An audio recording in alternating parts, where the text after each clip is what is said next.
Selamat siang pada Bapak Ibu sekalian dan rekan-rekan sekalian. Sekarang kita akan mulai untuk webinar dari Food Science and Nutrition.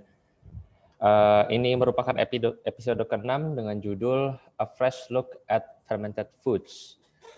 Kemudian untuk webinar kali ini kita mempunyai 3 pembicara. Yang pertama adalah Bapak Johannes Raditya dari Vrije Universiteit Brussels. Nanti akan membawakan mengenai fermented foods from ancient history to modern era. Kemudian pembicara kedua kita pada hari ini ada Dr. Dadi Hidayat Naskar dari Forum Tempe Indonesia yang akan membawakan mengenai quality and safety improvement of tempe production. Dan pembicara terakhir ini merupakan alumni dari Divisi Food Science dan Nutrition di I3L, Lee Gayong, yang akan membawakan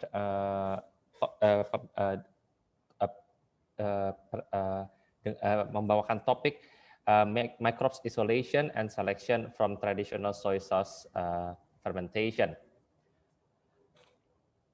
Topik dari dan ini adalah agendanya. Ini nanti kita akan masih dalam tahap webinar. Oh ya, saya lupa memperkenalkan nama saya. Nama saya adalah Richard Raharja dan saya akan berperan sebagai moderator pada webinar kali ini. Dan nanti ini adalah agendanya. Dan untuk mungkin bisa langsung masuk ke webinar guidelines. Ya. Dan nanti untuk para peserta webinar diharapkan untuk tidak mengaktifkan audio selama sesi webinar.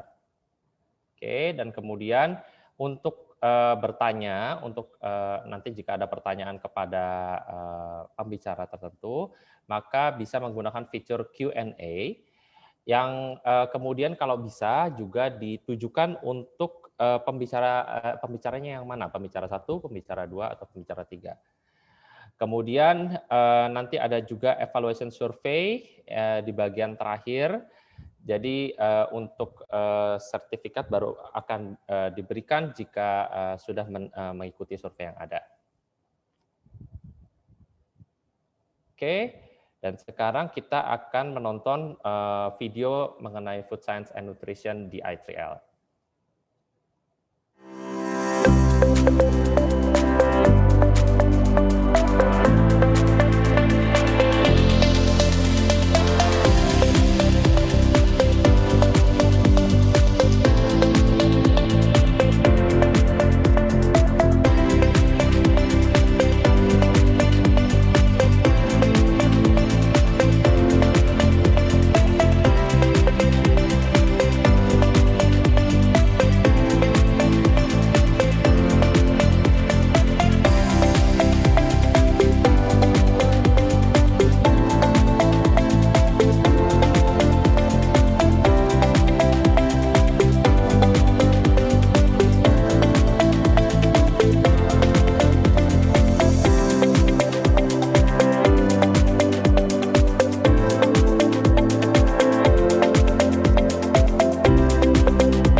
Oke, dan kita akan mulai dengan biodata dari pembicara-pembicara pada hari ini. Yang pertama ada Bapak Johannes Raditya, MSc, yang sekarang sedang dalam proses PhD candidate di Vrije Universiteit Brussels.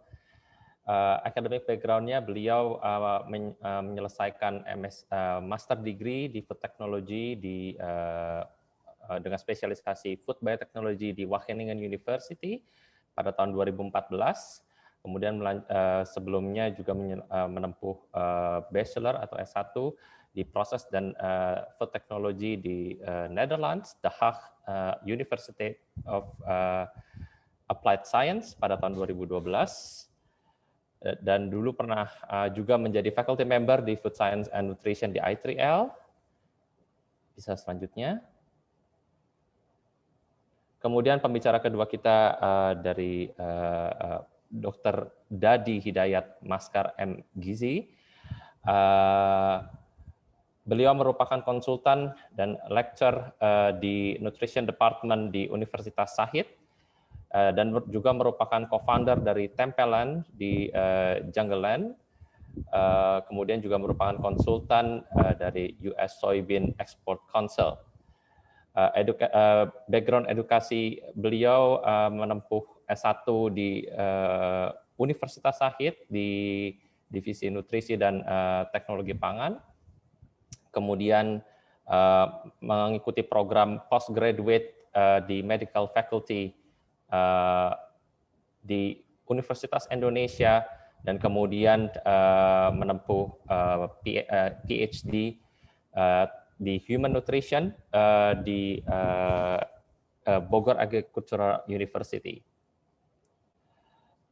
Kemudian untuk background karir beliau merupakan advisory board member dari Indonesian Soy Food and Beverage Network, direktur dari Rumah Tempe Indonesia, program direktur dari Yayasan Gizi Yasmin, sekretari jenderal dari Indonesian Tempe Forum, peneliti, pengajar, dan food safety coordinator dari Siameo, dan kemudian juga medical representative dari Solvay Pharmaceutical pada tahun 1995. Dan pembicara terakhir kita adalah Lee Gayong, yang merupakan alumni dari Food Science and Nutrition di I3L, dan dia menyelesaikan studi dengan scholarship dari merit-based academic scholarship dari I3L, yang kemudian ini ada background karir yang menyelesaikan internship musim panasnya di Kentucky, di Department of Biosystem and Agricultural Engineering University of Kentucky, and then juga ada research project dari USAID, dan kemudian juga summer research internship dari University of Kentucky again. Dan ini ada daftar publikasi dari saudari Lee Gayong di bawah. Oke. Dan untuk sekarang bisa dipersilakan untuk pembicara pertama kita, Bapak Yohanes, untuk memulai mungkin. Baik, saya akan share screen ya sekarang.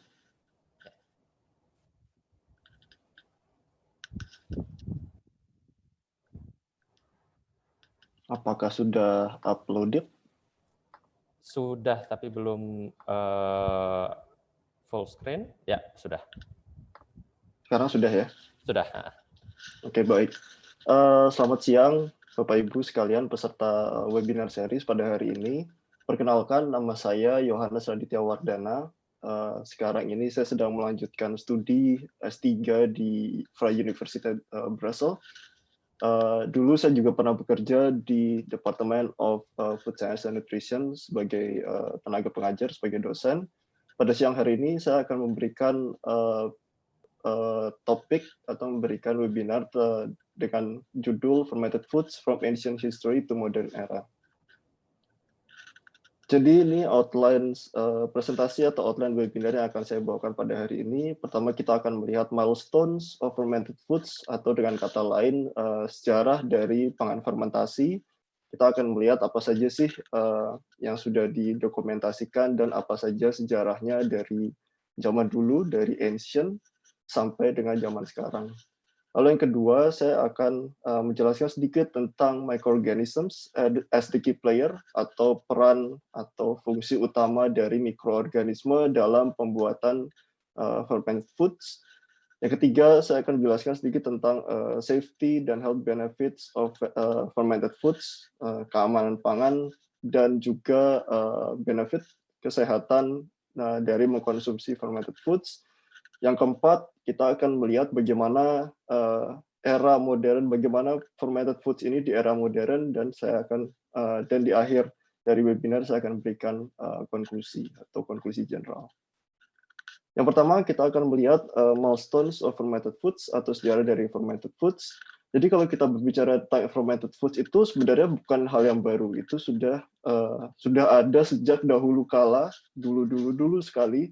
Bahkan dapat kita lihat di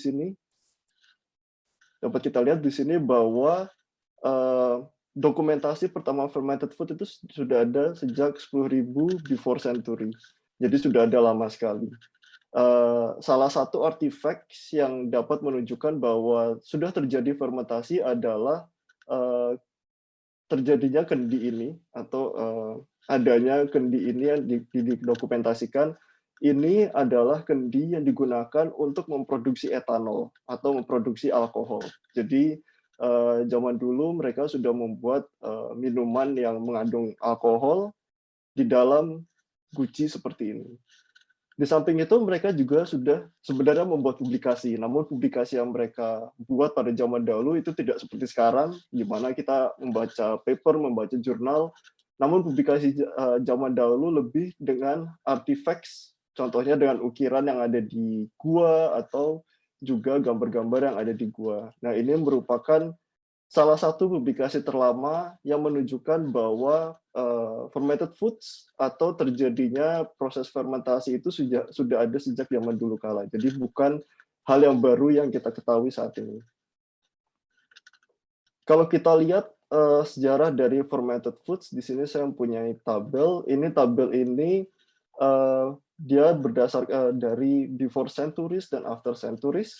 Yang dapat kita konklusikan dari tabel ini adalah terjadinya proses fermentasi dengan substrat atau dengan material susu, jadi fermentation of milk, dan juga fermentation of cereal base. Jadi fermentation of milk ini mereka gunakan untuk membuat keju tradisional, contohnya dahi, ini coagulated sour milk in India, dan juga cheese atau keju yang cheese production di Irak following domestication of animal. Jadi pada zaman dulu mereka banyak beternak, selain daging untuk dikonsumsi, mereka juga menggunakan susu dan mereka fermentasi untuk menjadi keju.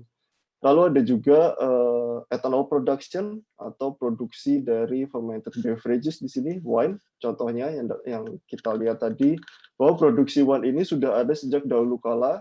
Dan pembuatan wine ini sangat tradisional, di mana mereka menggunakan guci-guci dari clay, dari tanah liat misalnya, untuk memfermentasi anggur.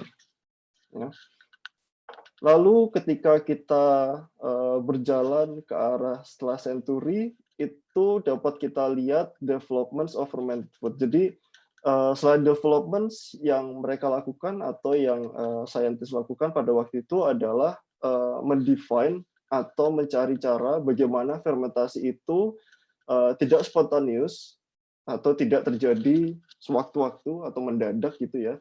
Tapi mereka mencari cara bagaimana kita bisa menginduce fermentation di salah satu raw material. Oke. Jadi trademarknya di sini biasanya Louis Pasteur, dia develop pasteurization, dan juga dia salah satu peneliti yang menemukan bahwa etanol itu diproduce dari yeast, dari ragi. Oke.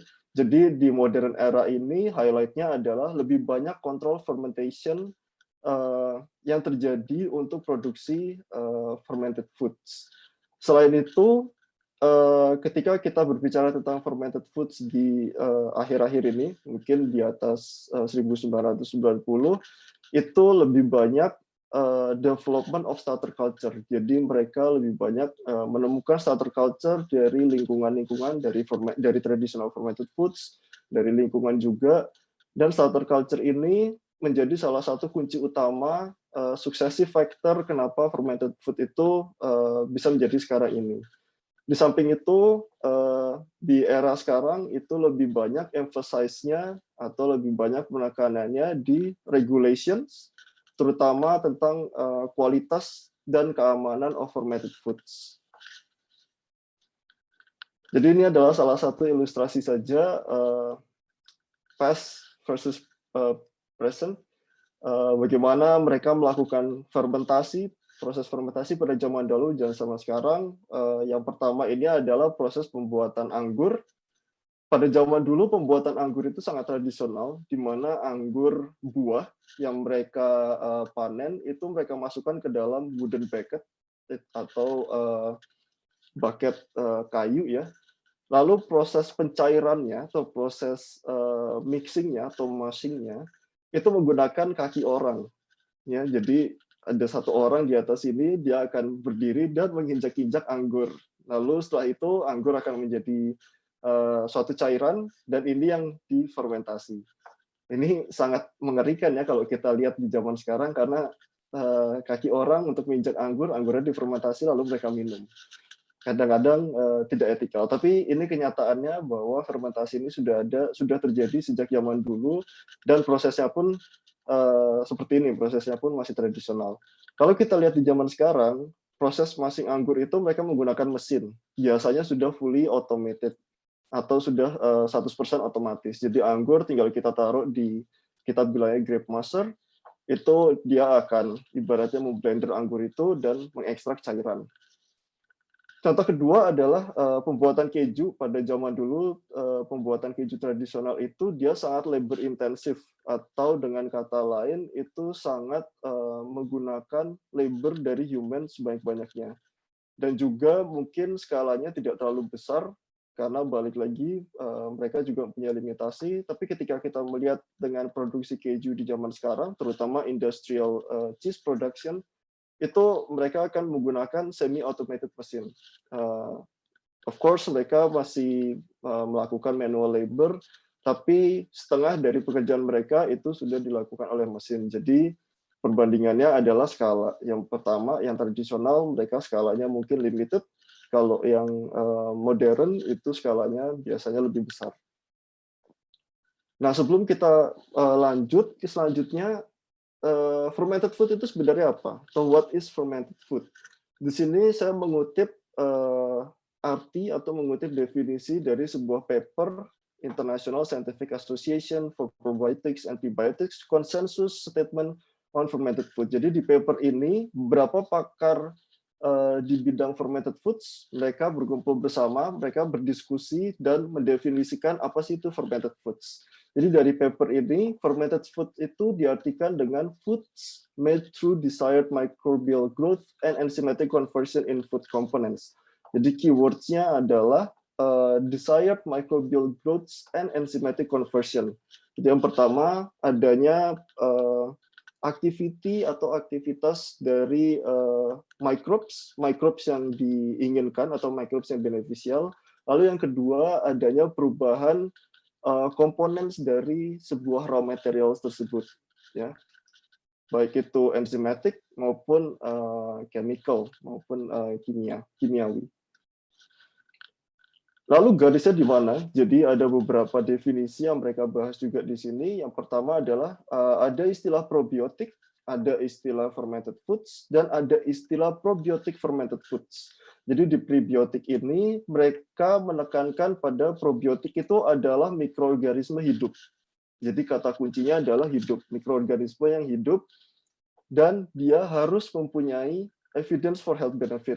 Jadi ketika dites baik in vitro maupun in vivo, dia harus exhibit atau menunjukkan bahwa mikroorganisme hidup ini dia dapat memberikan suatu benefit, health benefit. Ya. Jadi di food ini the microbial composition dia harus alive and presence in the level that demonstrate to provide the health benefits. Dia dapat bervariasi, jadi bisa satu atau mungkin lebih dari 10 strain, 10 species dalam suatu population. Lalu biasanya ada genome sequence. Jadi ini lebih ke penekanannya kepada research bahwa probiotik ini harus sudah didefine dengan sebaik-baiknya. Sedangkan deformated food di sini, balik lagi definisinya adalah dia pangan yang diproduksi dari aktivitas microbes dan enzymatic conversion of food components. Formatnya dalam bentuk foods, jadi beda dengan probiotik. Kalau probiotik dia formatnya bisa dalam bentuk apa saja, nggak spesifik, bisa jadi probiotik powder, bisa jadi probiotik dalam bentuk liquid, dalam bentuk minuman. Tapi kalau fermented foods itu formatnya harus dalam bentuk food, atau istilah lain kalau fermented beverage dia formatnya harus beverage, harus ada produk akhir untuk dapat dibilang bahwa itu fermented foods atau beverages. Evidence for health benefit itu not required, jadi mereka tidak harus selalu memberikan health benefit, namun fermented foods biasanya memberikan extra value. Jadi dalam mungkin bisa jadi nutritional value, economic value, atau organoleptic value, jadi boosting flavor. Ada juga probiotik fermented foods, itu gabungan antara definisi probiotik dan fermented foods. Di sini probiotik fermented foods itu adalah fermented foods yang mengandung probiotik. Jadi kadang-kadang kita melihat bahwa fermented foods itu dia diproduksi dengan aktivitas mikroba, tapi produk akhirnya mikroba itu tidak hidup lagi. Itu masih sah dibilang fermented foods. Tapi kalau probiotik fermented foods, itu fermented foods yang harus mengandung microbes atau mengandung mikroorganisme yang masih hidup. Ya. Jadi gabungan antara kedua ini.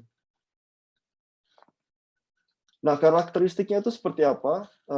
Yang pertama, yang tadi sudah saya jelaskan, dia harus mempunyai aktivitas dari certain microorganisms atau microorganisms yang desired, yang diinginkan. Ya.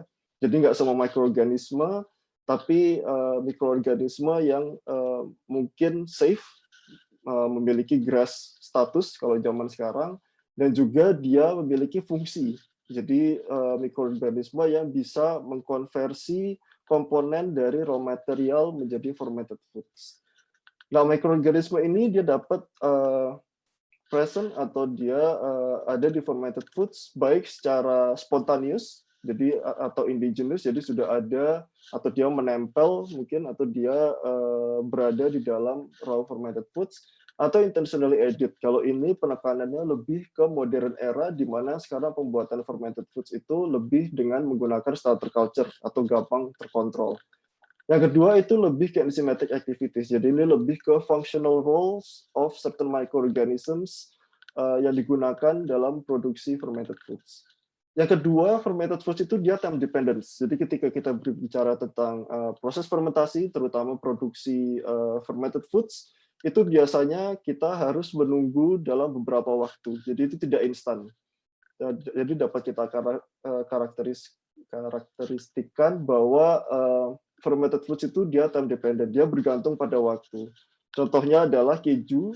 Jadi kalau kita bandingkan keju mozzarella dengan keju cheddar, keju mozzarella itu dia mungkin butuh 24 jam. Jadi proses dari susu sampai ke kejunya itu mungkin 24 jam lah, 1 hari atau mungkin kurang. Tapi ketika kita berbicara tentang cheddar, itu prosesnya sampai akhir, sampai kita bilang cheddar yang mature atau cheddar yang udah matang gitu ya, itu bisa sampai 6 bulan. Jadi sangat tergantung sama waktu. Yang ketiga, proses parameters as successive factors in developing fermented foods. Jadi selain microbes, environments atau lingkungan di mana fermented foods itu diproduce, itu juga sangat berpengaruh. Contohnya acidity, temperatur, oxygen content, moisture, dan water activity. Jadi ini lebih ke pengaruh dalam aktivitas mikroorganisme serta keamanan dari fermented foods itu sendiri. Dan yang keempat, dia transformation for better value. Jadi fermented foods itu dia adalah suatu bentuk produk yang transform dari raw material yang dapat memberikan nilai lebih. Contohnya nutritional atau economical. Di sini adalah contoh-contoh fermented foods yang ada sampai sekarang. Jadi dapat kita lihat yang pertama milk-based fermented foods, itu contohnya cheese, yogurt, dan sour cream. Cereal based fermented foods itu contohnya beer dan whiskey, walaupun whiskey nanti ada extra step-nya, which is distillation atau distilasi. Sourdough itu juga salah satu contoh fermented foods and cereal base yang berdasarkan dari gandum atau sereal lainnya seperti oat, teff, spelt atau barley. Dosa ini juga mirip-mirip sourdough tapi dia lebih ke traditional fermented foods in India. Jadi sama kayak sourdough cuman mereka batternya atau mixturnya beda. Di sini kita juga ada legume based, itu ada soya sauce, tempe, natto, dan miso. Dan juga vegetable based, itu sauerkraut dan kimchi. Animal based, contohnya fish sauce, salami, surströmming, ini fermented fish yang berasal dari negara Skandinavia yang memiliki bau dan rasa yang sangat kencang, dan juga di Jepang mereka mempunyai katsuobushi, jadi dried bonito. Lalu yang terakhir itu adalah tea based. Jadi tea based ini sebenarnya bukan fermented foods yang baru, tapi itu sudah lama karena adanya fermented tea yang bernama pu'er. Jadi ini sudah ada lama di Cina, mungkin sudah ada before century juga. Lalu fermented tea based yang modern salah satunya adalah kombucha. Yang kedua, saya akan menjelaskan tentang peran penting mikroorganisme dalam fermented foods. Jadi mikroorganisme apa saja yang ada dalam fermented foods itu dapat kita kategorikan, dapat kita bagi menjadi 4 bagian. Yang pertama adalah lactic acid bacteria atau bakteri asam laktat. Yang kedua adalah yeast and mold dalam keluarga fungi. Itu contohnya seperti Saccharomyces cerevisiae dalam proses ethanol production di fermented beverages, dan juga mold. Contohnya seperti Rhizopus oligosporus itu untuk pembuatan tempe.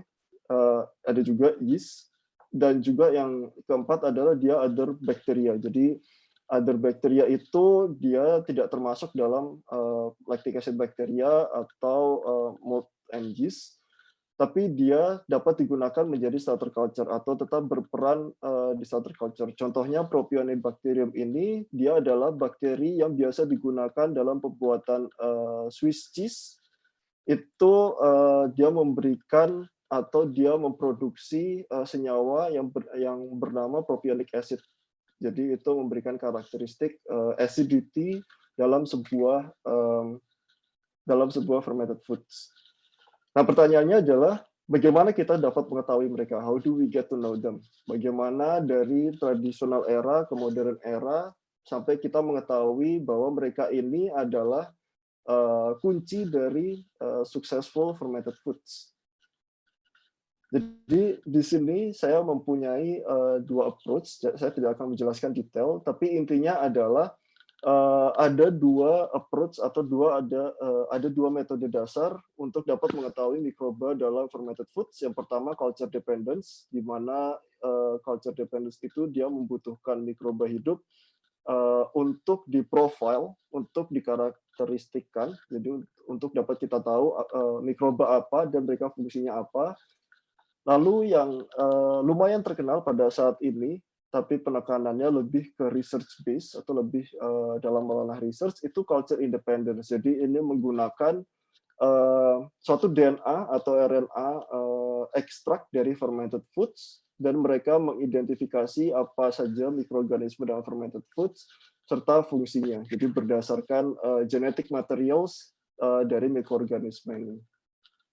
Di era sekarang ini untuk screening atau untuk profiling mikroorganisme ini dapat dilakukan dengan sangat cepat, terutama dengan adanya era metaomics. Jadi ada metagenomics, jadi dia menggunakan DNA material, sama juga RNA based approach menggunakan DNA materials.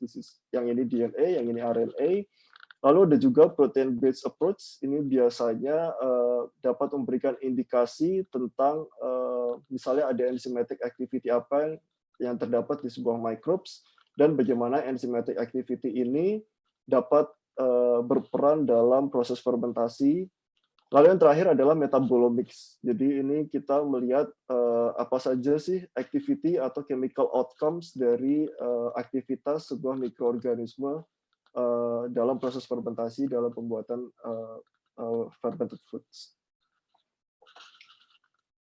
Nah, lalu main roles of starter culture atau main roles of microorganism itu yang pertama adalah dia acid or alcohol production. Jadi ini adalah produk utama dari sebuah proses fermentasi, terutama di fermentasi pangan. Jadi pembuatan asam, salah satu contohnya adalah lactic acid. Kalau di acetic acid bacterium, dia pembuatan acetic acid atau vinegar atau cuka. Lalu yang kedua adalah alcohol production. Ini biasanya trademark di penggunaan ragi dalam fermented beverages. Yang kedua, mereka juga beberapa strain atau beberapa spesies dari microorganism itu mereka dapat membentuk antimicrobial peptides. Jadi antimicrobial peptides ini dia adalah peptida-peptida yang beneficial yang dapat membunuh pathogenic microorganism, yang membunuh mikroba-mikroba yang tidak diinginkan dan patogenik. Lalu yang ketiga, anti-nutritional compounds reduction or removal. Jadi salah satu fungsi utama dari mikroba yang digunakan dalam fermented foods itu dia dapat mereduce atau dia dapat menghilangkan toksin atau anti-nutritional compound. Seperti contohnya Lactobacillus fermentum atau Lactobacillus plantarum itu dia mempunyai karakteristik untuk menghilangkan phytate. Jadi phytate itu dia anti-nutritional compounds yang dapat mengikat mineral sehingga mengurangi bioavailability dari mineral tersebut. Jadi tidak dapat diserap. Jadi ketika kita mengkonsumsi sourdough misalnya, ketika ada phytate itu mineralnya tidak dapat terserap dengan baik oleh tubuh karena adanya phytate. Tapi dengan melakukan fermentasi, bakteri itu dapat memproduce enzim namanya phytase dan dapat menghilangkan phytate tersebut. Lalu ada bioactive compounds production. Ini secara general bisa kita hubungkan dengan health benefits. Jadi salah satu contohnya adalah beberapa strain atau beberapa mikroorganisme Lactococcus di cheese production atau di pembuatan keju. Itu dia dapat membentuk senyawa bernama GABA, gamma aminobutyric acid, yang GABA itu dapat menjadi neurotransmitter buat manusia. Ya, jadi dia berperan di dopamin reseptor. Lalu yang terakhir dan yang paling common atau yang paling umum dari fungsi starter culture itu adalah memproduce aroma compounds. Jadi dia melakukan enzymatic conversion, lalu dari enzymatic conversion itu dia dapat mendevelop atau memproduce aroma-aroma yang dapat kita nikmati di fermented food pada saat ini. Lalu adapted versus natural starter culture to produce fermented food. Jadi starter culture ini atau mikroba ini dia sudah ada baik endogenous, baik sudah ada dalam fermented food atau secara natural. Yang selected ini dia lebih ke industrial, jadi starter culture yang sudah adapted, dan juga natural ini adalah starter culture yang dia indigenous atau dia berasal dari traditional fermented foods. Perbedaannya adalah ketika kita menggunakan starter culture atau kita menggunakan selected culture, dia itu easy to prepare and manage. Jadi gampang untuk di-prepare, gampang untuk di-manage, purity-nya tinggi, jadi biasanya dia compose dari 1 atau 2 mikroorganisme, dan activity-nya standar. Jadi lebih ke kontrol, dengan kata lain. Kalau cons-nya itu dia poor flexible system, high sensitivity to infection, terutama phage attack, terutama di production of cheese. Dan juga ketika kita mau membuat artisan food, itu kita tidak dapat mendaftarkan fermented food kita sebagai PDO atau Protected Designated of Origin. Ya, jadi ini contohnya production of mozzarella atau misalnya production of parmesan itu dia PDO, jadi dia region specific. Nah, kalau yang natural, dia low sensitivity to phage attack atau dia dapat bertahan lebih kuat ketika ada kontaminasi lain, better adaptability to the raw materials to be processed, dan symbiotic effect. Jadi ini the symbiotic effect ini dia dapat memberikan efek-efek simbiosis, misalnya dua kultur itu memberikan efek lebih. Permasalahannya adalah lebih ke kontrol. Jadi mikroorganisme ini ada present in fermented foods Namun kontrol dari aktivitas mikroorganisme itu sangat susah. Nah, development-nya seperti apa dari tradisional ke modern era? Jadi tradisional itu kita melihat di sini dari mixed undefined starter culture atau mixed undefined microorganism. Jadi mikroorganisme yang berada dalam suatu fermented foods itu dia mix campuran, jadi bisa berbeda spesies, bisa berbeda genus, dan dia belum terdefine atau kita tidak tahu apa sih sebenarnya mikroba yang ada dalam fermented foods. Mixed undefined starter ini dia dapat memproduksi traditional fermentation yang dimana traditional fermentation ini sudah ada dan kadang-kadang bisa kita cap sebagai artisan dan memberikan suatu keunikan tersendiri. Namun permasalahannya adalah penggunaan mixed starter culture ini dia nanti bermasalah di safety dan shelf life, di mana kontrolnya kurang dan juga safety-nya pun kurang, serta fermented foods yang diproduksi itu biasanya tidak tahan lama. Jadi ada isu di safety and shelf life. Nah, dari sini development-nya adalah kita harus mendefine starter culture with proven industrial industries. Jadi dari mix undefined ini kita ambil beberapa mikroba, kita ambil beberapa strains yang dia memiliki fungsi yang diinginkan. Dengan begini, ketika kita memproduksi fermented foods, yang terjadi adalah kita mempunyai fermented foods yang konsisten, baik secara safety maupun secara quality. Jadi reliable dan juga taste-nya konsisten, sehingga consumer acceptance juga akan lebih. Mohon maaf, Pak Radit. Ya. Waktunya tinggal 3 menit. Baik. Oke, karena nggak punya waktu banyak. Jadi ini menunjukkan global fermented foods. Di sini kita di Western itu ada wheat barley dan mereka diferment dengan lab on yeast, dan juga rice and soya beans di lab dengan lab and bacilli. Jadi ini menunjukkan geographical regions of fermented food.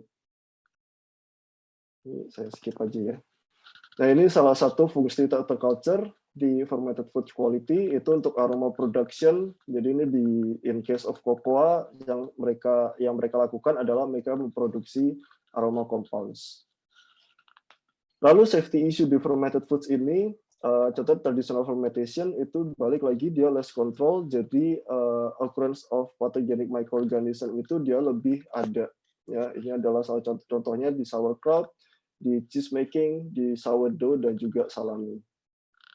Nah, lalu health benefits yang diberikan dari fermented foods itu biasanya related to the use of starter culture. Jadi starter culture ini dia melakukan enzymatic activity sehingga mereka dapat memproduksi bioactive compounds yang juga memberikan health benefits bagi fermented foods.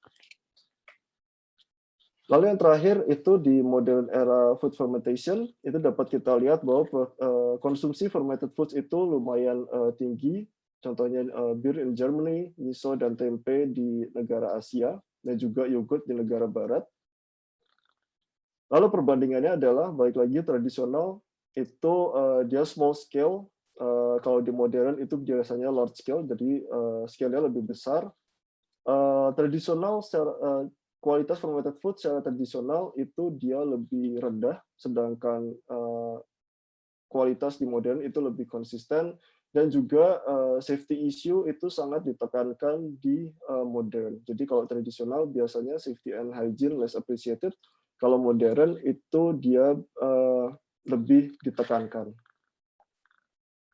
Nah, ini adalah salah satu contoh bagaimana fermented foods dapat increase economic value. Jadi ini hanya contoh saja. Jadi susu itu mungkin kalau dijual di Indonesia sekitar 15.000 sampai 20.000, tapi ketika kita mentransform susu ini menjadi keju, maka nilai economic value-nya akan bertambah 10 kali lipat, 10 sampai 20 kali lipat ya. Jadi harganya pun juga sangat tinggi. Jadi proses fermentasi itu dia juga memberikan benefit di bidang ekonomi.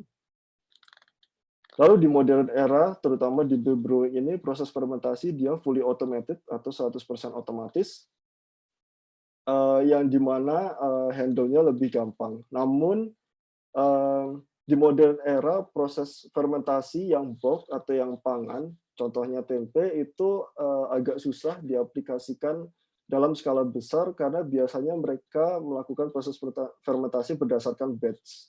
Jadi masih ada manual labor di situ dan skalanya pun tidak bisa diekspand terlalu besar.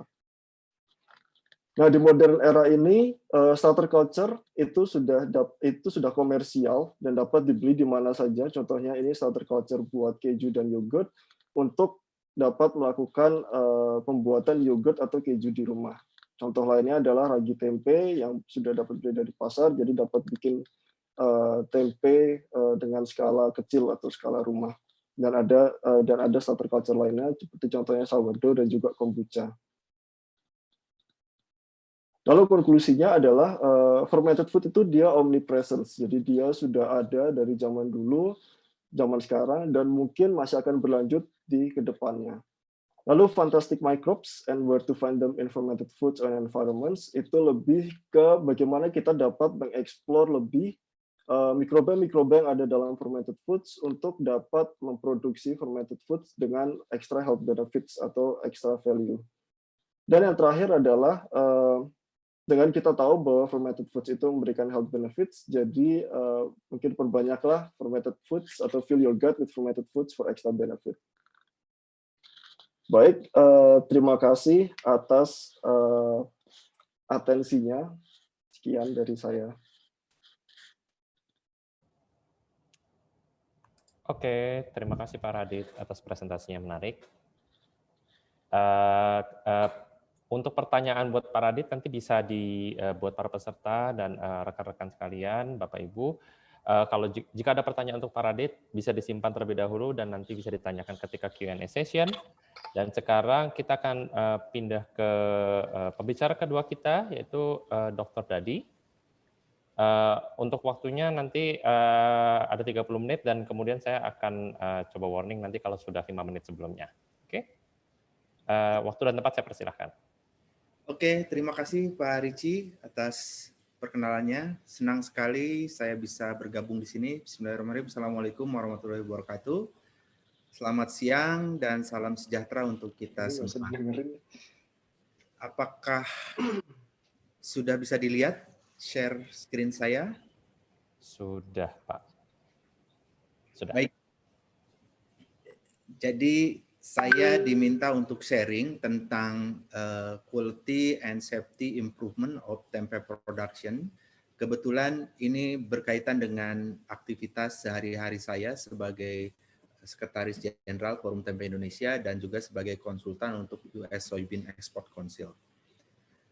Tadi kita sudah mendengarkan presentasi yang sangat menarik ya tentang berbagai pangan fermentasi dari seluruh dunia, dan kita harus bangga kita memiliki tempe sebagai salah satu pangan fermentasi dari Indonesia. Jadi tempe adalah salah satu pangan fermentasi dari kedelai yang sebelumnya kedelainya melewati beberapa tahapan fermentasi.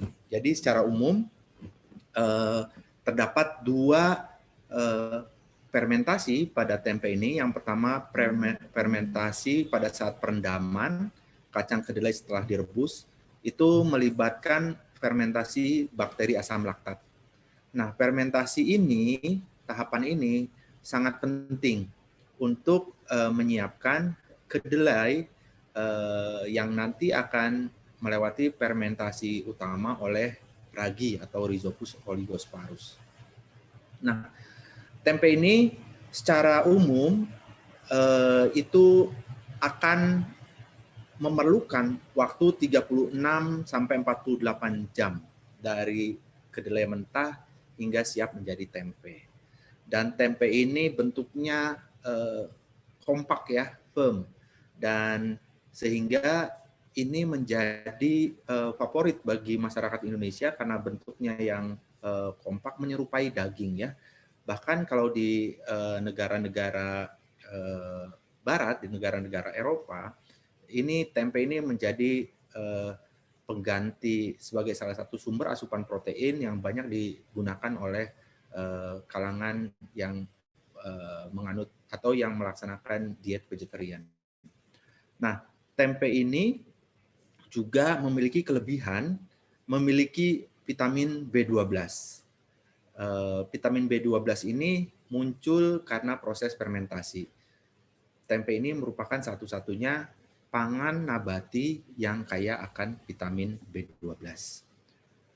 Bagaimana sih proses pembuatan tempe? Mungkin Bapak Ibu sekalian sudah sering ya mengkonsumsi tempe, tapi tahukah bagaimana proses pembuatan tempe itu? Ya, tadi seperti saya sampaikan ada 2 proses fermentasi yang terjadi ya. Fermentasi tahap pertama yang melibatkan bakteri asam laktat ini terjadi di awal ya. Jadi kedelai setelah dicuci dan dibersihkan, kemudian direndam di dalam air, kemudian direbus ya sekitar 15 menit sampai matang, kemudian didiamkan di dalam air selama 10 jam, 10 sampai 12 jam. Nah, disinilah terjadi fermentasi tahap pertama, sehingga air rebusannya itu tidak dibuang ya, setelah direbus didiamkan. Nah, disitulah terjadi fermentasi tahap pertama.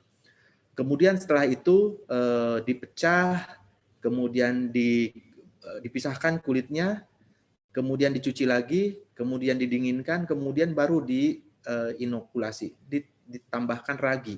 Inilah fermentasi yang utama, di mana organisme yang terlibat di dalam fermentasi ini adalah Rhizopus ya, Rhizopus oligosporus dan beberapa Rhizopus lainnya. Kemudian packaging ya, inkubasi selama 36 jam dan siap menjadi tempe. Nah, apa yang terjadi pada kedelai setelah menjadi tempe? Ternyata proses fermentasi 2 tahap ini merubah komponen-komponen yang ada di dalam kedelai menjadi asam-asam amino yang lebih mudah dicerna oleh tubuh manusia. Demikian juga dengan lemak ya, menjadi asam-asam lemak, kemudian karbohidrat juga menjadi bentuk yang lebih simpel, dan juga terjadi pemecahan juga isoflavon ya, salah satu antioksidan, salah satu komponen non gizi yang terdapat di dalam kedelai, yaitu isoflavon, menjadi aglikon isoflavon yang lebih mudah dimanfaatkan oleh tubuh manusia. Bagaimana peran mikroorganisme dalam proses pembuatan tempe? Jadi tempe ini merupakan hasil dari beberapa fermentasi ya, termasuk jamur, kemudian kapang, dan juga bakteri asam laktat. Kemudian pada proses fermentasi utama, di mana di situ dibentuk jamur ikatan ya, yang mengikat kedelai-kedelai itu menjadi tempe dalam bentuk kompak, itu merupakan peran utama dari Rhizopus. Dan yang utama adalah Rhizopus oligosporus. Walaupun masih ditemukan beberapa jenis Rhizopus lain seperti Rhizopus oryzae dan juga Mucor spp, tapi yang paling utama, yang paling dominan adalah Rhizopus oligosporus. Nah, kemudian ini penelitian lama tahun 1977. Ini yang pertama kali melaporkan bahwa yang bertanggung jawab terhadap produksi vitamin B12 dalam proses pembuatan tempe adalah Klebsiella pneumonia. Nah, ini memang strain ini, kalau saya pernah mengikuti beberapa pemaparan yang disampaikan oleh Prof. Antonius Suwantono, ini strain-nya sangat spesifik ya. Memang orang pada saat mendengar pneumonia, ini khawatirnya ini sebagai pencemar yang menyebabkan pneumonia. Tapi Prof. Anton dan kawan-kawan sedang berupaya untuk membuat strain sendiri terhadap bakteri penghasil vitamin B12 di dalam tempe ini, sehingga itu adalah bukan bakteri pencemar, tetapi memang bakteri yang diinginkan dalam proses fermentasi tempe sehingga terbentuk vitamin B12. Kemudian Rhizopus ini memproduksi beberapa komponen non-nutritif yang juga bermanfaat untuk tubuh kita, termasuk diantaranya adalah komponen antibiotik agens ya, yang bermanfaat untuk pencegahan penyakit-penyakit yang disebabkan oleh penyakit infeksi. Karenanya ada satu penelitian yang sangat populer di kalangan ahli gizi oleh Dr. Min Karmini dari Puslitban Gizi, pemberian tempe dalam terapi diare itu ternyata anak-anak balita yang menderita diare yang diterapi dengan tempe itu mengalami perbaikan lebih cepat ya, karena fungsi dari antibiotik yang diproduksi oleh Rhizopus di dalam tempe ini. Sehingga proses fermentasi dari kedelai menjadi tempe itu bisa menjadi semacam peningkatan kualitas gizi, bukan hanya kualitas tapi juga kuantitas ya. Jadi nutrien booster ya. Jadi dari kedelai menjadi tempe itu betul-betul terjadi peningkatan beberapa komponen zat gizi ya. Terutama protein, kemudian kalsium, kemudian vitamin B12, vitamin B3, vitamin B6 dan juga biotin ya. Jadi komponen-komponen zat gizi ini meningkat secara signifikan karena proses fermentasi dari kedelai menjadi tempe. Nah, karena keunggulan dari nilai gizi dan juga publikasi ilmiah dari manfaat kesehatan tempe, tempe dikenal sebagai pangan fungsional. Bahkan dunia mengakui tempe sebagai salah satu superfood dari Indonesia. Jadi ini slide ini saya saya kutip dari salah satu pembicara dalam US Soy Global Conference yang menyampaikan bahwa hanya sedikit pangan di dunia ini dan kecenderungannya masyarakat dunia itu memilih makanan-makanan yang sehat, dan makanan yang dikategorikan super itu hanya sedikit, dan kita harus bangga bahwa tempe menjadi salah satunya.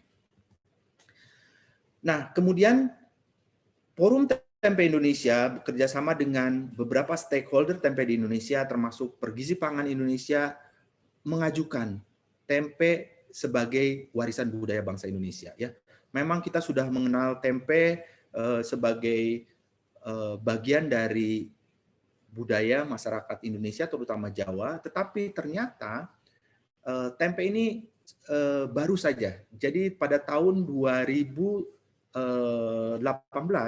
itu baru diakui oleh pemerintah Indonesia melalui Kementerian Pendidikan dan Kebudayaan. Itu pun setelah diusulkan oleh Forum Tempe dan Pergizi Pangan. Jadi bagi masyarakat Jawa, tempe itu bukan hanya sebagai makanan ya, tetapi banyak aspek-aspek yang terkait dengan tempe. Makanya setiap ada gejolak kenaikan harga itu tempe selalu menjadi rame ya. Kenapa? Karena memang tempe ini spesifik, unik ya. Pada saat komoditas lain ya seperti telur, ayam, daging, pada saat harga naik itu dengan mudahnya bisa naik. Tidak demikian dengan tempe. Kenapa? Karena aspek budaya yang terkait dengan tempe ini sangat erat ya. Para produsen tempe, para pengrajin tempe itu sangat mengedepankan tepo seliro ya. Jadi memang unik sekali tempe itu. Jadi pada saat harga bahan baku naik, tukang tempe itu paling tidak mau menaikkan harga. Wah, ini kalau harga tempe saya naikkan nanti nggak ada yang bisa kebeli tempe karena tepo seliro gitu loh. Karena mereka dalam bukan semata-mata dari aspek bisnis untuk memproduksi tempe, tapi secara turun-temurun bahwa tempe yang mereka produksi adalah untuk menyediakan makanan yang sehat atau makanan yang terjangkau bagi saudara-saudaranya atau bagi masyarakat sekitar ya. Selain itu, tempe juga banyak digunakan dalam ritual-ritual ya di dalam adat Jawa ya, seperti dalam tumpeng ya. Dalam tumpeng tempe itu menjadi salah satu komponen yang wajib. Nah, karena aspek-aspek itulah maka tempe ditetapkan oleh pemerintah Indonesia melalui Kementerian Pendidikan dan Kebudayaan sebagai warisan budaya tak benda, intangible cultural heritage ya. Jadi ini merupakan inisiasi dari berbagai stakeholder di Indonesia, terutama Pergisi Pangan, kemudian Forum Tempe Indonesia, kemudian juga ada ITM, Kopti tentunya sebagai koperasi yang mewadahi para produsen tempe dan juga Rumah Tempe Indonesia. Nah, itu tadi dari aspek gizi dan aspek budaya tempe. Sekarang bagaimana saya ingin share bagaimana produksi tempe di Indonesia. Jadi tempe ini diproduksi pada skala UKM dan rumah tangga. Kenapa seperti itu? Memang sudah karakteristiknya seperti itu. Dan juga ada perlindungan dari pemerintah Indonesia melalui Perpres ya, melalui peraturan presiden yang memang mengatur bahwa tempe ini hanya boleh diproduksi oleh UKM. Tempe ini menjadi ranahnya UKM. Jadi ini semacam perlindungan dari pemerintah Indonesia supaya tempe tetap menjadi ranahnya UKM. Karena itu kalau kita lihat di pasaran ada produk olahan tempe ya, produk yang diproduksi oleh salah satu perusahaan besar, keripik tempe ya, itu perusahaan tersebut bermitra dengan UKM. Jadi bukannya perusahaan tersebut tidak mampu membuat tempe, tapi bisa mereka. Tapi tidak boleh, ya, tidak boleh memproduksi. Mereka harus bermitra dengan UKM. Kemudian UKM memproduksi tempe segarnya. Kemudian perusahaan tersebut yang mengolah menjadi produk olahan tempe chips. Kemudian disebar bahkan sudah mulai diekspor ke berbagai negara. Nah, rata-rata produksi tempe ini dari berbagai UKM ini di kisaran 50 sampai 100 kg kedelai per hari. Kemudian pasar utamanya adalah fresh market ya atau pasar tradisional, kemudian juga tergabung dalam Kopti. Apa sih challenge atau tantangan dalam industri tempe di Indonesia ini? Ternyata adalah karena prosesnya yang masih tradisional, ini sangat labor intensif ya, betul-betul memerlukan waktu yang banyak untuk memproduksi tempe ini. Karena mereka benar-benar mempertahankan cara tradisional. Bahkan masih sedikit produsen tempe yang menggunakan teknologi, walaupun teknologi sederhana ya. Itu yang kita temukan ya. Dan banyak sekali produsen tempe yang pada umumnya mereka memulai usaha tempe adalah warisan dari orang tuanya, atau mereka pernah bekerja di tempat produksi tempe, kemudian mereka membuka usaha sendiri. Nah, karena aspek-aspek tersebut, maka masalah hygiene dan food safety itu menjadi masalah ya. Ini juga diungkap oleh studi yang dilakukan oleh Seameo dan IPB. Juga ini hasilnya sudah juga dipublikasikan di beberapa artikel ya. Cuman yang ingin saya angkat temuan dari studi ini adalah untuk aspek food safety ya. Jadi studi ini dilakukan pada tahun 2016 di 3 kota, di Bogor, Medan, dan Semarang. Kemudian selain mengumpulkan data kuantitatif dan data kualitatif ya melalui in-depth interview dengan stakeholder, juga dilakukan secondary data analysis. Dan ini yang ingin saya share salah satu temuan dari studi ini ya. Jadi menggunakan peraturan Kepala Badan POM tahun 2012 tentang metode penilaian fasilitas produksi pangan pada industri rumah tangga, sebetulnya ada 37 komponen. Tapi yang relevan untuk produksi tempe itu ada 14 komponen. Dan itu yang digunakan sebagai parameter untuk menilai praktek keamanan pangan dalam industri tempe ini. Ternyata hasilnya sangat luar biasa ya, patut menjadi perhatian kita semua. Ternyata dari 197 produsen tempe yang disurvei di 3 kota besar itu, hanya sedikit sekali produsen tempe yang pelanggaran yang ringan ya, pelanggaran level 1 atau level 2 ya. Ini adalah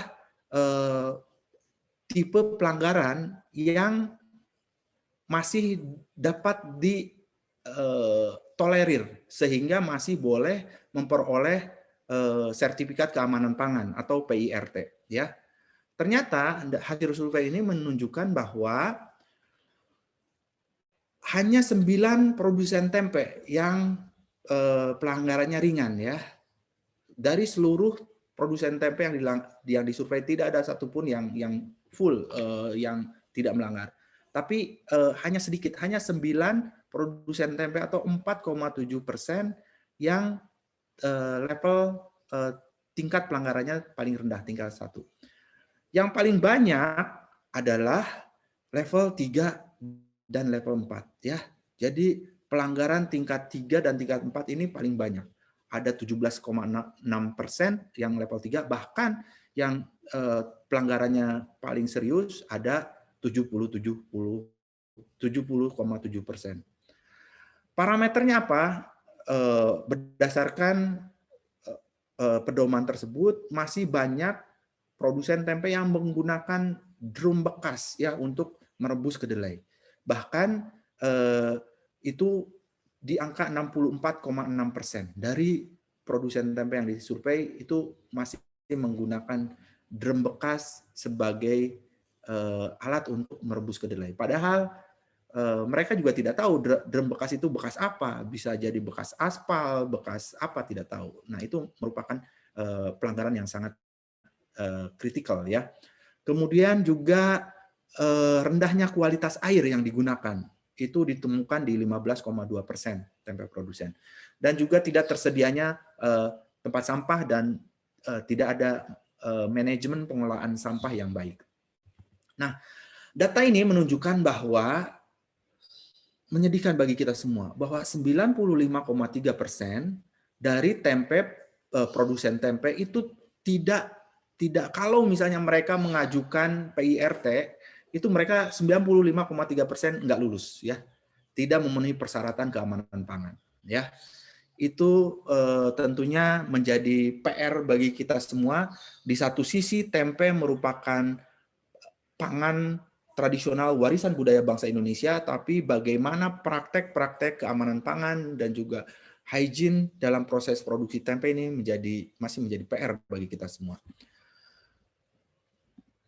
Nah, ini beberapa dokumentasi dari studi tersebut ya. Ini contoh drum bekas yang digunakan ya dalam proses perebusan kedelai. Kemudian ini ada juga yang menggunakan aluminium, kemudian yang paling baik ini menggunakan stainless steel. Kemudian ini kondisi di tempat produksi ya, tidak ada proses pembersihan, jorok, kemudian food hygiene, hygiene perorangannya juga seperti ini ya, banyak yang tidak pakai baju saat proses produksi dan seterusnya. Nah, untuk itulah kami dari Forum Tempe Indonesia berupaya untuk memperbaiki kondisi tersebut. Tentunya kita perlu berkolaborasi karena produsen tempe ini seperti tadi saya sampaikan karakteristiknya unik. Mudah apabila kita mengedukasi produsen yang kelasnya menengah ke atas ya. Pun kalau mau melakukan penegakan hukum atau aturan itu mudah. Tapi untuk UKM yang jumlahnya ratusan ribu, kemudian mereka tersebar di seluruh Indonesia, susah ya, sulit sekali. Itu pengalaman kami. Forum Tempe Indonesia sudah bekerja mengedukasi UKM tempe sejak 2008. Tentunya memang sudah ada effort, sudah ada improvement, dan kita masih perlu untuk terus melakukan upaya, dan tentunya kunci utamanya adalah kolaborasi ya, kerjasama dengan berbagai stakeholder yang ada. Tidak bisa dikerjakan sendirian. Bukan hanya tugas pemerintah, bukan hanya tugas NGO, bukan hanya tugas akademisi, tapi tugas semuanya. Dan kolaborasi ada keywordnya.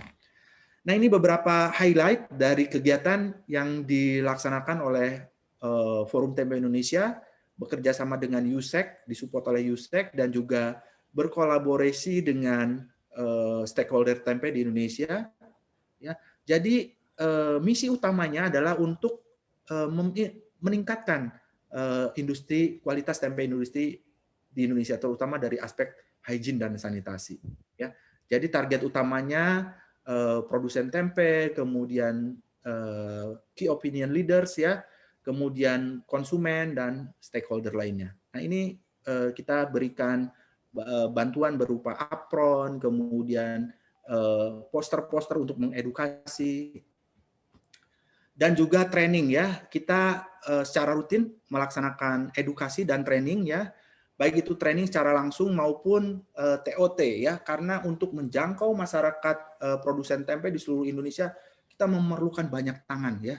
Makanya kita juga menyelenggarakan TOT supaya kita punya banyak trainers, supaya para trainers itu nanti yang akan mengedukasi UKM tempe. Nah, saat ini diuntungkan juga dengan kondisi pandemik ini, kita lebih mudah melakukan edukasi bisa secara virtual. Namun kendala utama pada saat kita mengundang UKM tempe adalah waktu ya, availability waktu mereka ya. Sulit sekali mereka mencari waktu yang luang di mana mereka mempunyai waktu. Tapi upaya-upaya itu tetap kita lakukan ya untuk terus mengedukasi mereka. Kemudian selain training, kita juga mendirikan beberapa percontohan ya, beberapa percontohan produksi tempe ya. Yang pertama didirikan adalah Rumah Tempe Indonesia di Bogor ya. Ini didirikan tahun 2012. Ini sebagai pusat percontohan tempe nasional. Sengaja dibuat skalanya rumah tangga, skala kecil ya, sehingga ini bisa ditiru, bisa diadopsi oleh UKM tempe yang lain. Mudah-mudahan pandemi segera berakhir. Saya mengundang Bapak Ibu sekalian yang belum pernah berkunjung ke RTI, monggo berkunjung ke RTI ya.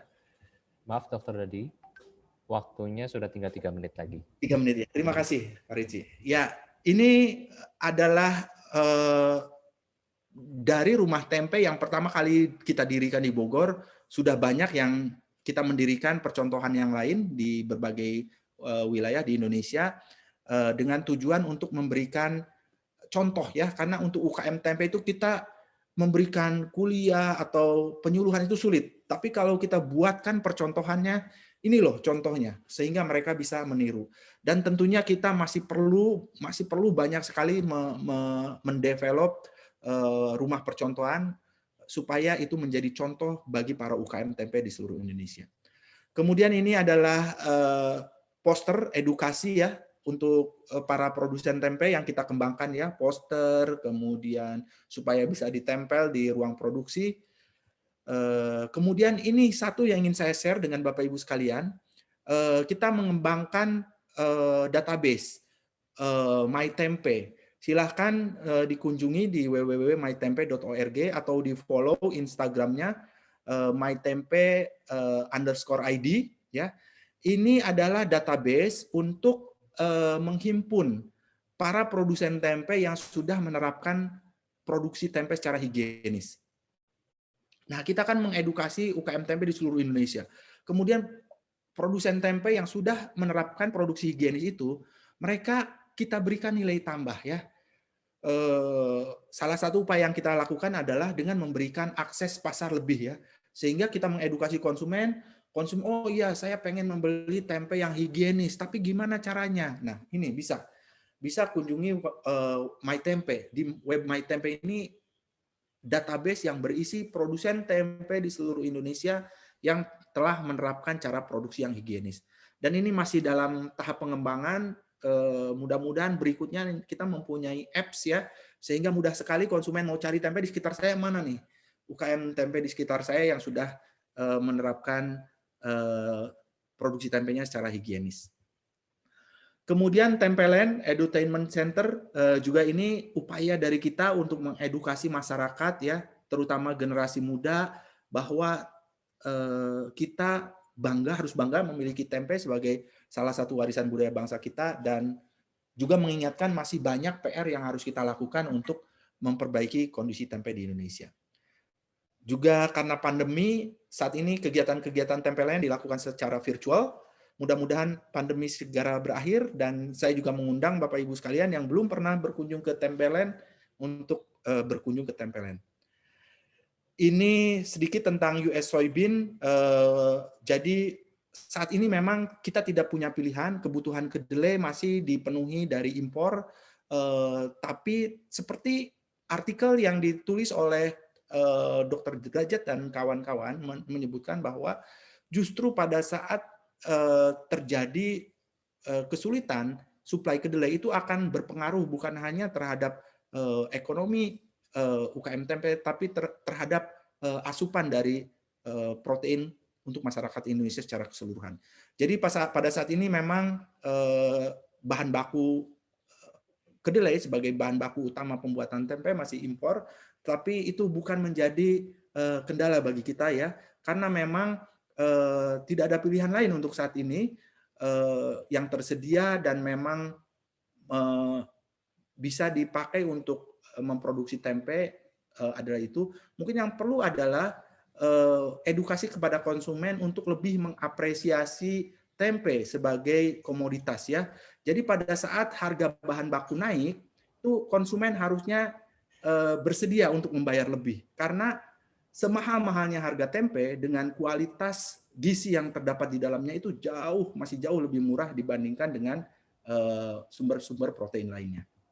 Jadi sebagai kesimpulan, tempe telah berkontribusi secara positif untuk pemenuhan kecukupan gizi dan juga sebagai penggerak ekonomi bagi masyarakat Indonesia ya. Tapi di balik itu semua masih terdapat challenge ya bagi kita yang untuk kita perbaiki ya, tantangan bagi kita semua. Saya mengajak Bapak Ibu sekalian, mari kita sama-sama untuk terlibat memperbaiki UKM tempe sebagai produk warisan budaya bangsa kita, terutama dari aspek food safety ya, hygiene. Kemudian tentunya kolaboratif effort ya, kerjasama dengan berbagai stakeholder sangat dibutuhkan, dan kesadaran secara nasional selalu mari kita tingkatkan untuk mempromosikan tempe sebagai salah satu warisan budaya bangsa, sehingga tempe produk olahannya bisa menjadi produk-produk ekspor. Dan tempe dan produk olahannya tentunya memiliki potensi untuk menjadi produk unggulan bangsa Indonesia yang bisa diekspor ke berbagai negara. Itu dari saya, mari kita sama-sama dukung tempe sebagai warisan budaya bangsa Indonesia.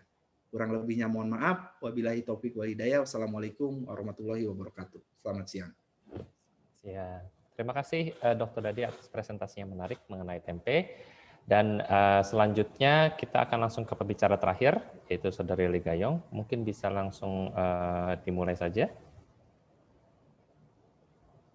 Oke, saya share ya. Ya.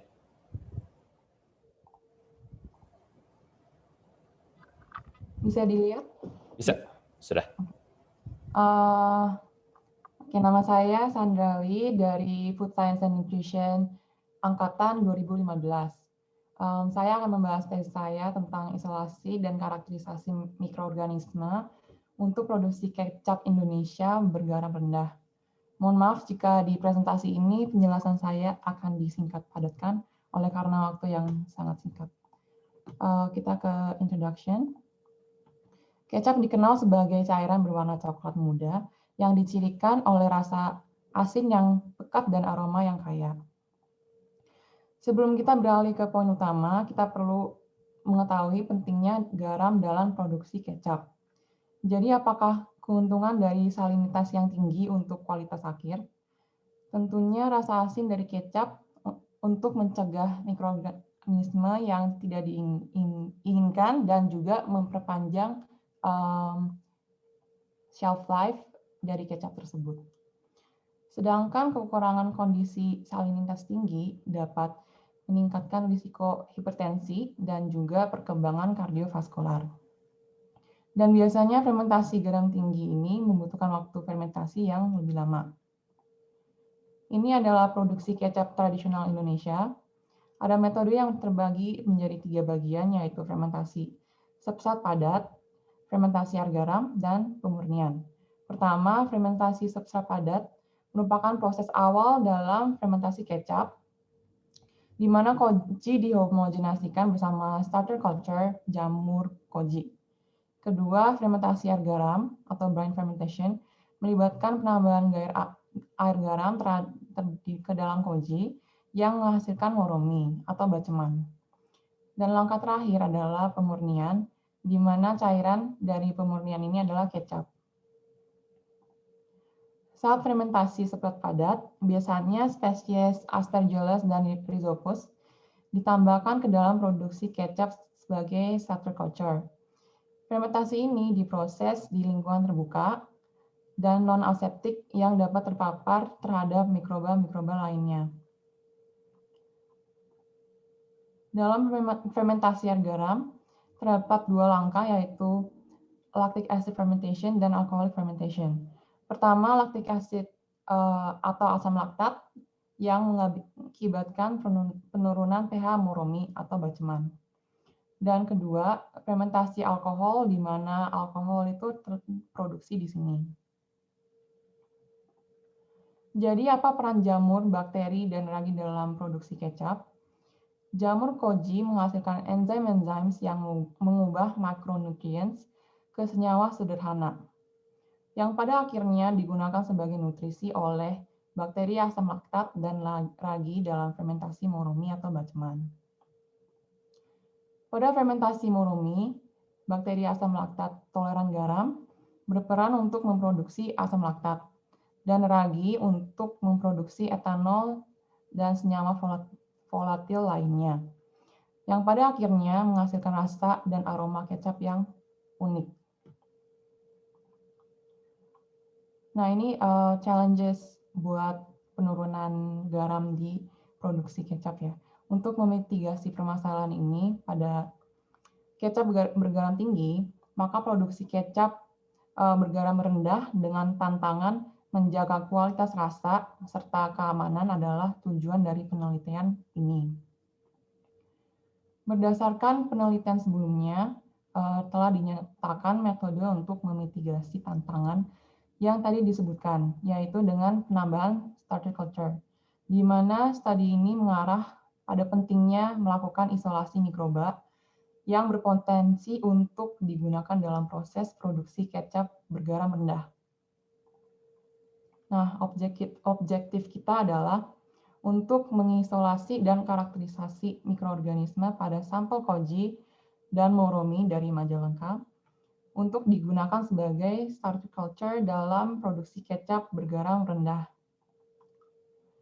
Nah, kita akan mengisolasi mikroba yang mampu berkembang biak dan bertahan hidup, dan juga mampu memproduksi enzim, amilase, protease, lipase di kedua lingkungan salinitas yang rendah maupun tinggi.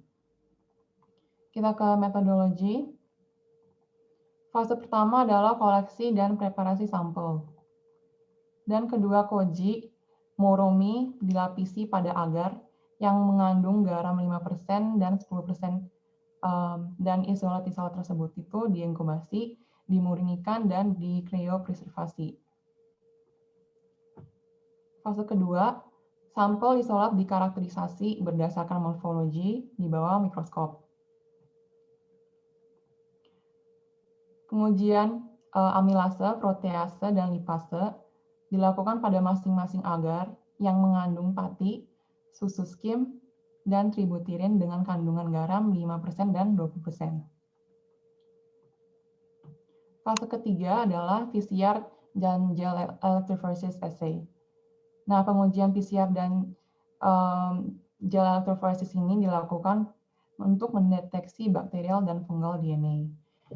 Di mana metode ini adalah pre-step untuk DNA sequencing yang nantinya bisa diidentifikasikan spesiesnya serta strain microbe-nya tersebut. Kita masuk ke results and discussion. Untuk microbial isolation, sebanyak 25 isolat yang diduga bakteri dan 17 isolat yang diduga jamur berhasil diisolasikan dari koji dan murumi. Seperti yang dapat dilihat pada tahap koji, jumlah isolat jamur yang lebih banyak dibandingkan dengan isolat bakteri. Hal ini bisa terjadi karena penurunan kadar air dan ada kemungkinan produksi antibakteri oleh jamur koji. Selain itu, masa hidup isolat bakteri tergantung pada substrat yang diuraikan oleh jamur koji. Sebaliknya, sampel-sampel dari murumi, isolat yang diduga bakteri ini lebih tinggi daripada isolat yang diduga jamur. Hal ini bisa terjadi karena konsentrasi garam akhir yang dimurumi biasanya berpresentase tinggi dan dapat mencegah pertumbuhan jamur, jamur koji, dan mikroba lainnya, serta memungkinkan pertumbuhan bakteri halofilik. Colony and microscopic morphology observation yang suspected bacteria mengenai koloni dan pengamatan morfologi mikroskopis dari isolat yang diduga bakteri sebagian besar berkarakterisasi berwarna krem, melingkar, menonjol, berseluruh, bercerah semi-gloss, bertekstur butirous, bergram positif, dan berbentuk batang. Ini adalah gambaran mikroskopis yang dari koloni bakteri dominan dalam penelitian ini. Untuk morfologi jamur, berdasarkan pengamatan dari kolom B, morfologi dan koloni mikroskopik isolat yang diduga jamur menyerupai ciri-ciri morfologi spesies Rhizopus. Dan kolom C menyerupai spesies Aspergillus. Gambar-gambar ini adalah gambar representatif untuk pengamatan morfologi di bawah mikroskop. Kolom B adalah figur yang menyerupai ciri-ciri Rhizopus spesies. Dan kolom C yang menyerupai ciri-ciri Aspergillus.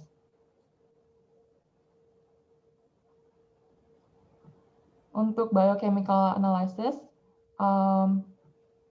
tentang amilase, protease, dan lipase terhadap isolat yang diduga bakteri, 8 dari 25 isolat menunjukkan positif, yaitu bisa dilihat dari perubahan warna transparan pada agar terhadap semua aktivitas biokimia pada medium, konsentrasi garam rendah maupun tinggi. Di mana 8 isolat ini dapat dianggap sebagai kandidat starter culture yang baik untuk diproduksi untuk produksi kecap bergaram rendah. Untuk isolat-isolat yang diduga jamur, 7 dari 17 isolat menunjukkan hasil positif. Maaf, waktunya tinggal 2 menit. Oke. Ini adalah hasil deteksi DNA microbes dari isolat bakteri dan jamur. Ini adalah figur representatif gel electrophoresis. Dan konklusinya adalah mikroorganisme berhasil diisolasi dan dikarakterisasikan dari sampel tradisional koji dan murumi. Ada 8 dari 25 isolat yang diduga bakteri dan 7 dari 17 yang diduga jamur, yang berpotensi baik untuk menjadi starter culture dalam produksi kecap bergaram rendah. Demikian presentasi saya tentang tesis saya. Sangat singkat karena waktunya sangat padat. Terima kasih. Oke, terima kasih Saudari Sandra atas presentasinya. Dan untuk Bapak Ibu sekalian dan rekan-rekan sekalian, kita akan memulai sesi tanya jawab yang akan berlangsung sekitar 20 menit ya. Jadi sekitar sampai 15 nanti. Jika ada pertanyaan silahkan ditulis melalui kolom Q&A yang ada di bawah. Oke. Ini tadi saya sudah melihat ada satu pertanyaan sudah dijawab oleh Bapak Dadi, dan ini ada untuk Dr. Dadi ada pertanyaan dari Saudari Fitri Aprilianti mengenai benarkah tempe produksi Indonesia memiliki kandungan vitamin B12 tertinggi dibandingkan dengan tempe produksi negara lain? Benarkah mitos yang menyatakan bahwa hal itu disebabkan Klebsiella pneumonia lebih aktif jika tempe dibuat lebih unhygiene? Ya, ini pertanyaan yang menarik ya, dan sering disampaikan dalam berbagai seminar terkait dengan tempe. Jadi memang tadi saya sampaikan, dan adanya vitamin B12 di dalam tempe itu bakteri yang bertanggung jawab untuk produksi itu adalah Klebsiella ya. Walaupun Klebsiella pneumonia, tapi kalau itu strainnya strain khusus ya. Jadi memang awalnya itu adalah dari dianggap sebagai cemaran ya. Yang menarik adalah memang pada saat saya kebetulan ikut dalam salah satu pemaparan di bawah bimbingan Prof. Anton ya, dan juga Prof. Made, yang membandingkan berbagai jenis tempe ya dari berbagai tempat produksi. Memang makin higienis proses produksinya, itu kandungan vitamin B12-nya makin sedikit. Jadi dari situ memang itu adalah dari proses unhygienic yang mencetus atau membuat si Klebsiella itu memang dominan atau mampu tumbuh di itu.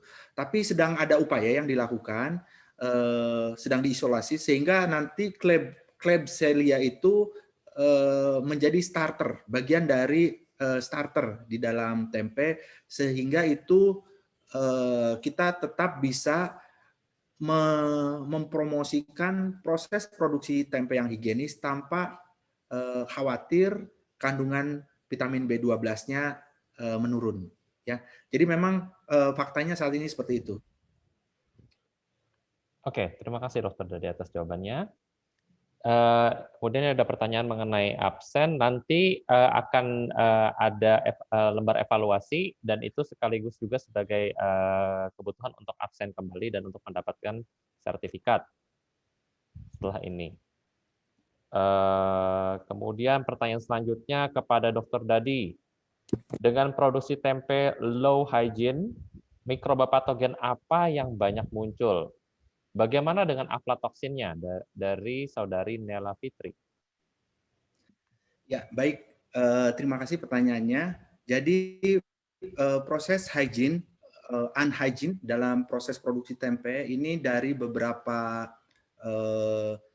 UKM tempe yang kita dampingi ya, karena ada beberapa parameter yang pernah kita uji ya, untuk baik itu untuk SNI atau untuk PIRT, pengajuan PIRT, yang banyak ditemukan adalah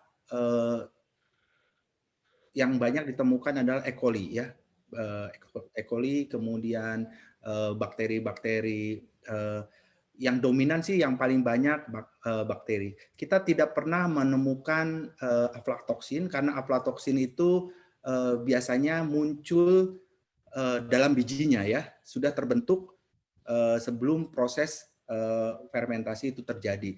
Dan kedelai merupakan salah satu pangan yang bukan high risk untuk aflatoksin kecuali jagung ya. Jadi aflatoksin biasanya bukan menjadi concern dalam food safety dalam pembuatan tempe. E. coli sih yang umumnya ditemukan.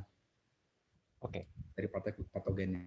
Karenanya kita untuk walaupun kita sering merekomendasikan the best way to consume tempe is fresh tempe, tapi kalau kita tidak yakin dengan proses produksinya, kita tidak rekomend. Kita rekomend tempenya di heating proses dulu. Jika kita tidak yakin apakah tempenya diproduksi secara higienis atau tidak. Oke, terima kasih Dokter Dadi atas jawabannya. Ini ada pertanyaan lagi untuk Dokter Dadi. Banyak ini pertanyaannya. Bukankah dalam tahap perebusan, ya? Iya, banyak sekali ini. Bukankah dalam tahap perebusan kedelai, mikroba-mikroba jahat, DLL, dan lain-lain sudah mati? Lalu bagaimana cara menilai bahwa sehigienis apakah tahap demi tahap pembuatan tempe dilakukan? Terima kasih. Ya, baik. Jadi ini memang menarik ya. Tapi ini kita upayakan ini tidak bisa menjadi pembenaran ya.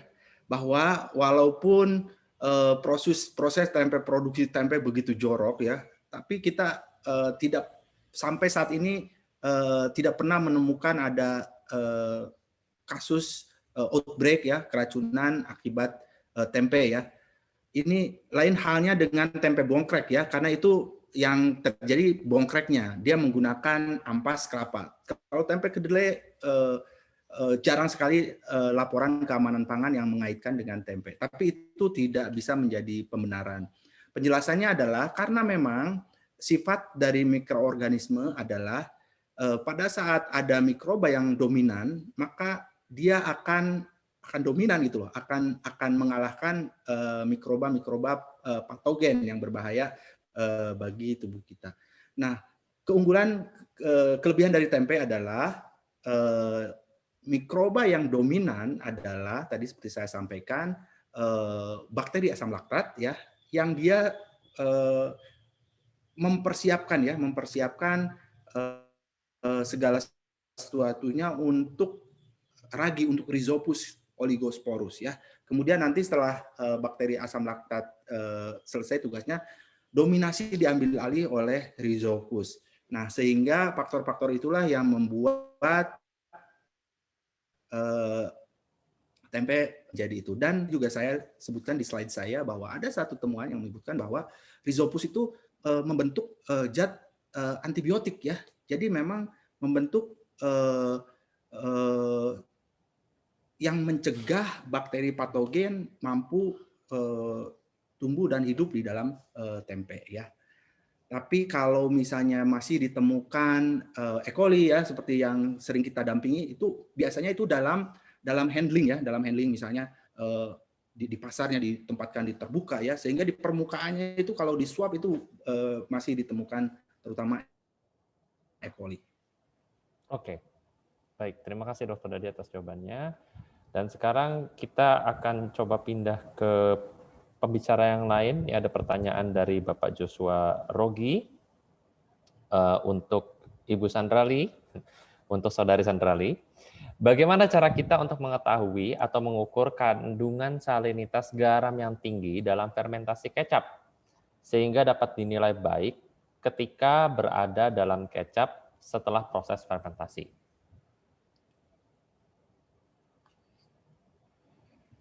Mungkin Saudari Sandrali bisa membantu menjawab.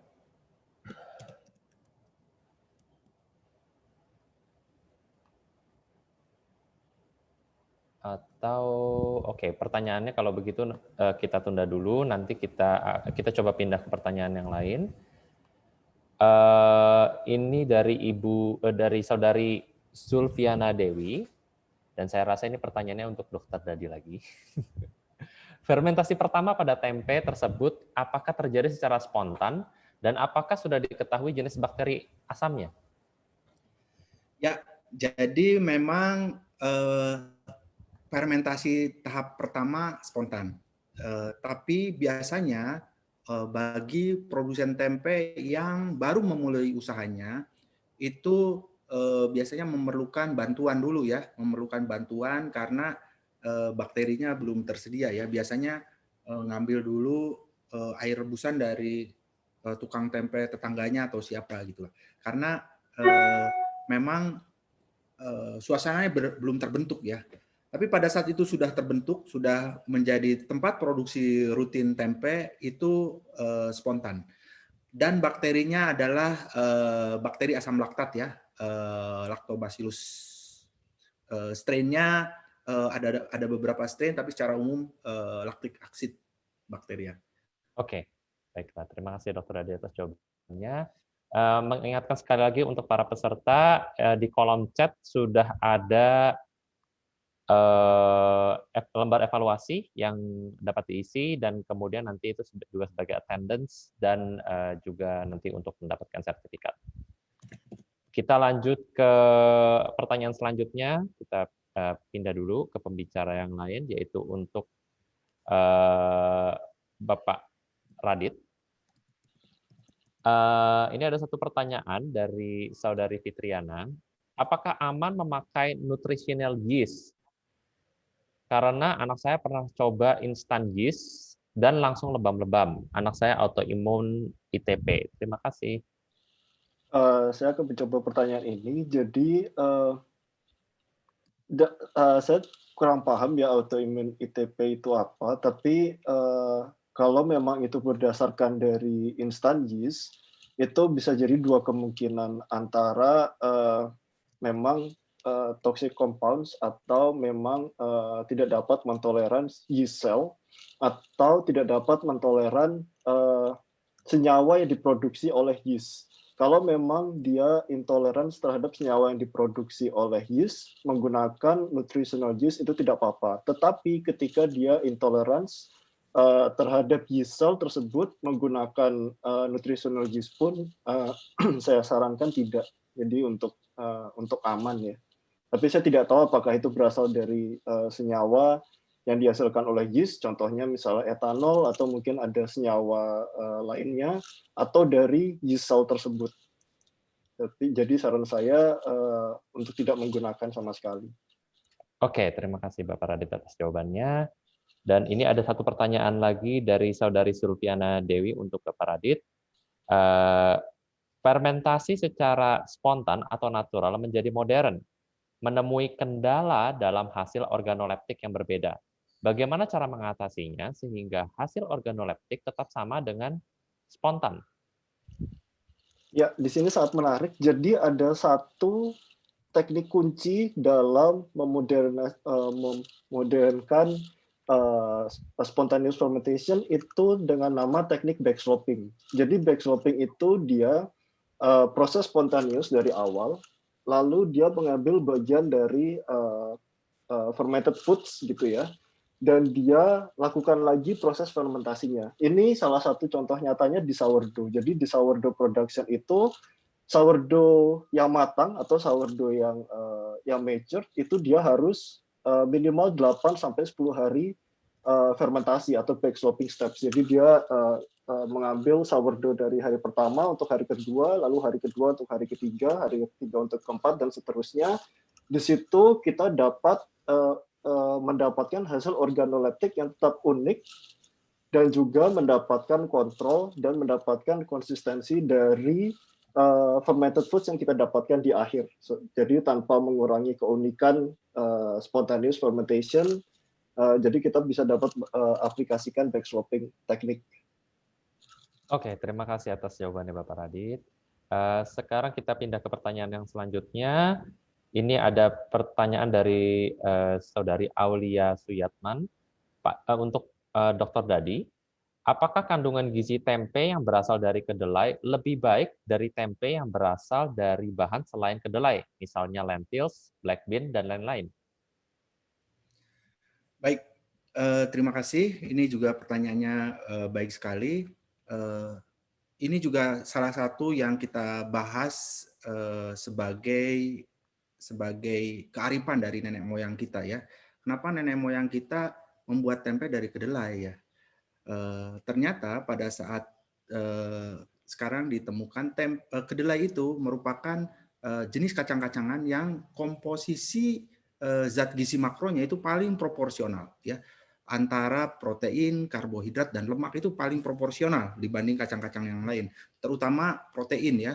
Protein kedelai itu bisa mencapai 35 sampai 40%. Kacang-kacangan yang lain itu hampir tidak ada yang kandungan zat gizinya seproporsional kedelai. Mungkin ada yang baru yang coba dikenalkan seperti lupin apa, tapi dari taste itu tidak seperti kedelai. Jadi itu yang menyebabkan tempe kedelai itu yang paling bukan, saya tidak bilang yang paling sempurna ya, tapi yang paling appropriate, kemudian yang paling diterima di berbagai dunia, termasuk secara organoleptik ya, daya terima ya, bagaimana tempe dari kedelai itu paling enak memang dibanding dengan kacang-kacangan yang lain. Jadi bisa dibuat dari kacang-kacangan yang lain, tapi kita tidak bisa berekspektasi tempenya sama dengan tempe kedelai. Karenanya di SNI dan juga di kodeks ya, tempe itu sudah ada kodeksnya ya. Tempe, jadi pada saat tempe itu merefer ke kedelai, made from soybean. Boleh dibuat dari kacang-kacang yang lain, tapi harus disebut. Misalnya tempe dari lentils ya, berarti harus lentils tempe atau lupin tempe, itu harus disebut. Tapi pada saat hanya ditulis tempe saja itu otomatis merefer ke kedelai. Begitu. Oke, baik. Terima kasih atas jawabannya, Dr. Dadi. Ini mungkin akan bisa 2 pertanyaan lagi, tapi ini ada 1 pertanyaan untuk Bapak Radit. Selamat sore, saya memiliki pertanyaan untuk Bapak Radit. Apakah fermentasi mikroalgae dapat menjadi potensi dalam industri makanan sekarang ini?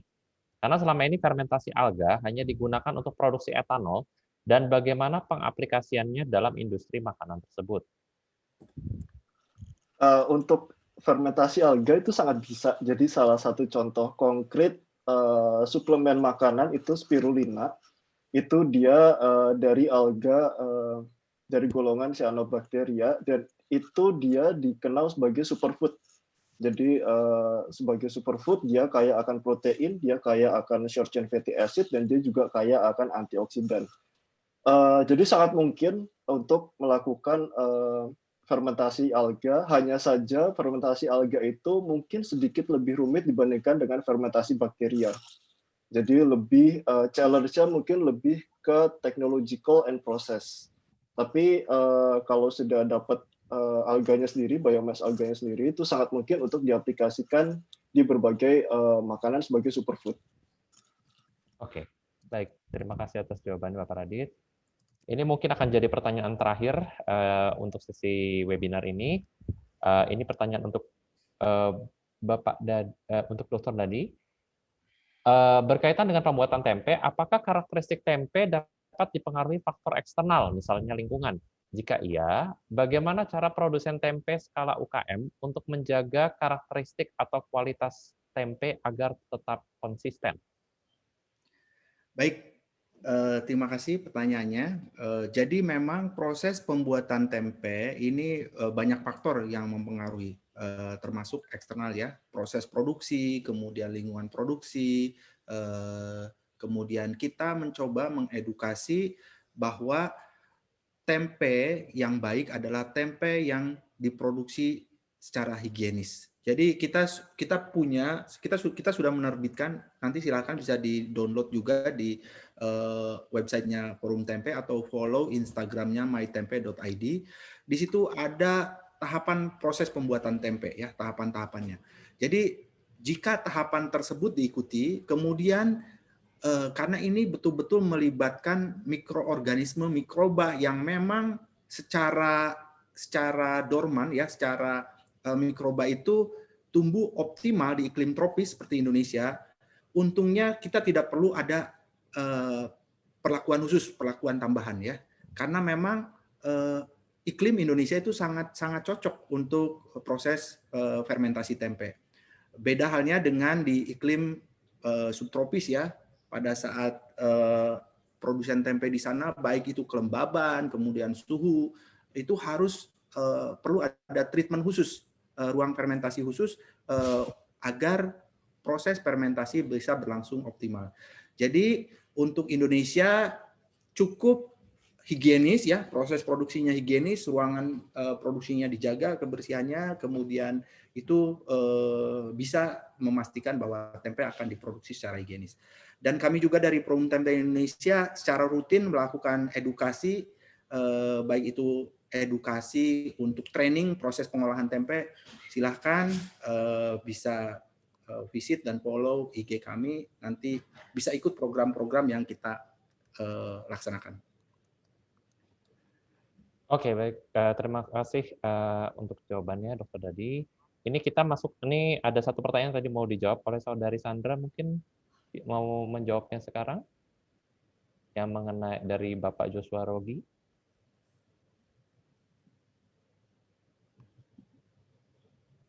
Nah, saudari Sandra.